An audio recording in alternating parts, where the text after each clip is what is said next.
Hi, this is Caroline Cooper with the A to Z of Hospitality Leadership.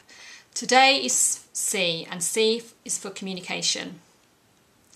Communication is one of those subjects that comes up time and time again, particularly complaints from employees about the lack of communication from their business or from their managers.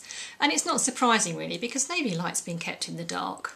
So communication really needs to start right at the beginning with a good induction, letting people know exactly what their job is, how they're going to be measured, and what their contribution is to the business as a whole.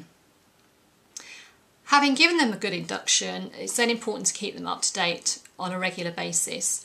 Things do change in the hospitality industry on an ongoing basis, so even down to daily briefings, letting people know what's going to impact on the business today, what could impact guests or customers, and what could impact their role.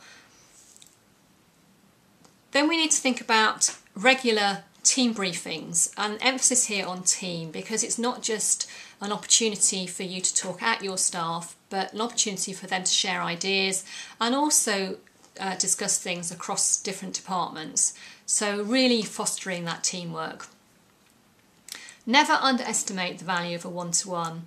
One-to-one is a great opportunity for you to give feedback to your staff, which we'll be talking about in a later session, but also an opportunity for them to put forward their ideas, recommendations, and also raise any concerns or comments that they have too.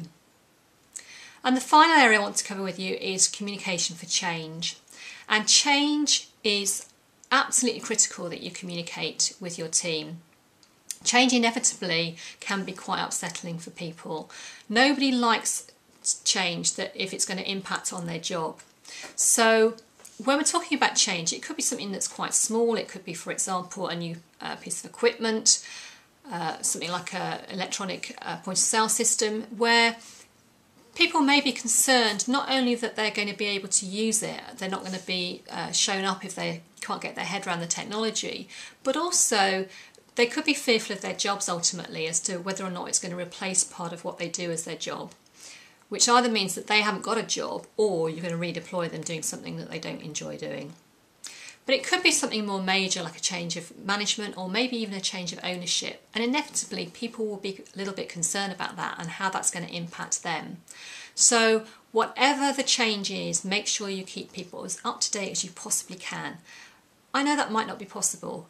You can't tell them everything if it's not a done deal or things that aren't yet finalised, but tell them what you can and keep them up to date, because one thing is absolutely for sure, if you don't tell them, they'll just make it up anyway.